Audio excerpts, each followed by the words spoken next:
The Miami Dolphins. They had a promising year last year with young quarterback Tua Tagovailoa and Ryan Fitzpatrick. They had like a dual quarterback thing going on. They went 10-6, barely missed the playoffs last season. So, I mean, their expectations, they're going to be looking at with adding an extra game to the season. I'm assuming that they're expecting like a 12-5 type of year. They're expecting to win the division. They're expecting to make a deep playoff run. Whether you go to the divisional round, possibly an AFC championship game, I mean, they're really just expecting to make some moves this season. The reality, though, Tua Tagovailoa is not ready. You lost Fitzmagic, which was the safety net. They took Tua out of 2 games of his 9 starts to put Fitzpatrick in to try to save him because he just folded. And the most telling thing that we heard from any of that did not come from the coaches. It didn't come from Tua. It came from Ryan Fitzpatrick when he was actually just trying to be candid and talk to us and tell us what was going on.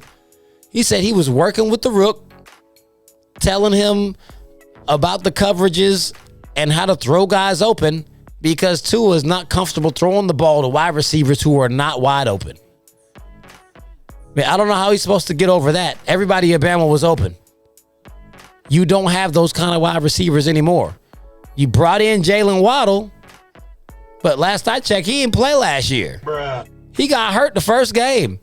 He had 3 catches in the national championship game and limped off each time. I don't know how healthy that guy is. He was a monster when he was healthy, but is he healthy? What the hell is the deal with Miami Dolphins picking injured Alabama players? You picked Tua while he was hurt, hoping he'd come in and do his thing, and then you turn around the next year and pick Waddle. Bruh. What, is Miami the pipeline for injured Alabama players? It's just dumb. I mean, you lost Shaq Lawson. You lost Kyle Van Noy. Your defense is going to drop off. This isn't going to be a good year for you, Miami. I hate to tell you.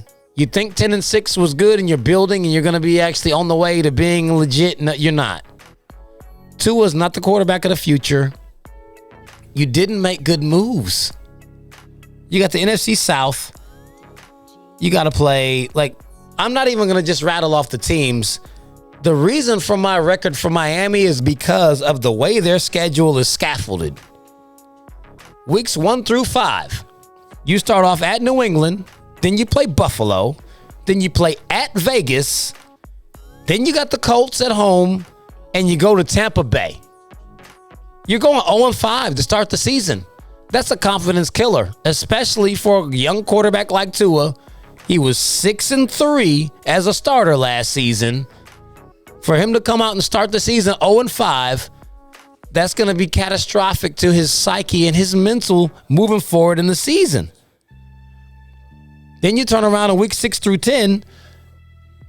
You're going to go to London to play Jacksonville. You should be able to beat Jacksonville. I got faith in y'all to beat them. Jacksonville is definitely an emergent and brand new football team. Then you got the Falcons the week after you play Jacksonville. So you got to come back from London and play the Falcons, which Atlanta should beat you.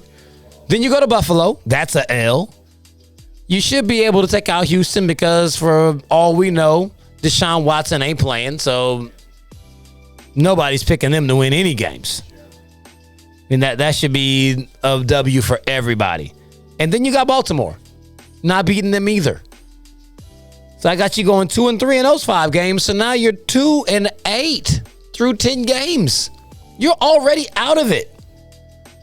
Then you'll finally get to a stretch of games where you actually should be able to have a little bit of success. Weeks 11 through 15, you play at the Jets. You got Carolina, the Giants. You finally get a bye in week 14. Then you play the Jets again.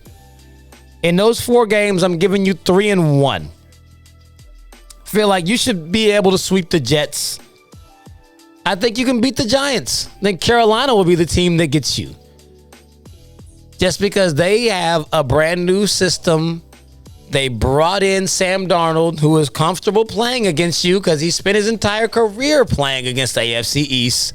So he's not going to be confused by any of your defensive sets. You don't have any impressive defensive players to scare anyone. So I think Carolina will be the team in that 4-game stretch that'll get you. You'll go 3-1 in those 4 games. So now you've gotten your record to 5-9. You still suck. Your last 3 games, you've got at New Orleans, at Tennessee, and then against the Patriots. You're going 0-3 in those games. It doesn't matter if it's Jameis Winston or Taysom Hill. You're not winning in the Superdome. You're not going to Tennessee to beat the Titans, who will more than likely be jockeying to try to win their division and better their playoff position at that point. And this New England team with Cam Newton is not the same New England that you used to beat in South Beach every year.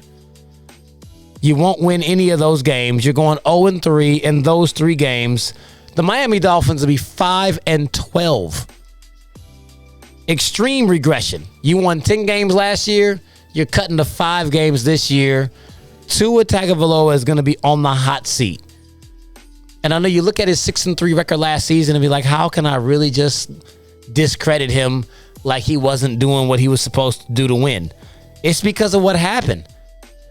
In those 9 games he won, he had 3 games under 100 yards passing in 9 games. And the team went 2-1 in those 3 games.